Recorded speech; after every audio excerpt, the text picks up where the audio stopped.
আমি ছোটোবেলা থেকে পায়রা পুষতাম, তখন 5-6 বছর বয়স ছিল। তো এতদিন ধরে পায়রা পুষেই যাচ্ছিলাম। তো আমি সেরকম মানে মাঝখানে লাস্টের দিকে এসে সেরকম আমার পায়রার যত্ন করতাম না, সেরকম আমার পায়রার দিকে ধ্যান ছিল না।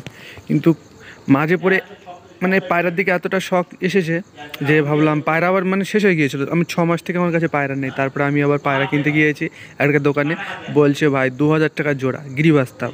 তো আমি যাই করে এখানে ওখানে খুঁজে একজনদের বাড়ির থেকে আমি 300 টাকা জোড়ায় গিরিবাজের বাচ্চা কিনেছি। তাও এক জোড়া দেখতে পাচ্ছ চুনিয়া আছে, চুনিয়া না চুইনা, চীনা বা চুইনা, আর এক জোড়া হচ্ছে লাল শিরা।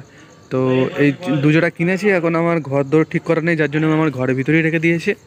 ঠিক আছে, এই খাঁচার মধ্যে করে রেখে দিয়েছি। এখন ঘরটা করব, ঘরের ভিতরে খোপ রাখবো, রেখে তারপরে সেখানে কদিনটা এখন ডানাও বাঁধা আছে, উড়ে পালাবে, যার জন্য আমি ডানাও বেঁধে রেখে দিয়েছি।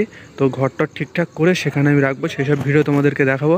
তো এই ঘরটা আমি এখন কোথায় আছে দেখো, আমাদের ঘরের ভিতরে দেখতে পাচ্ছ।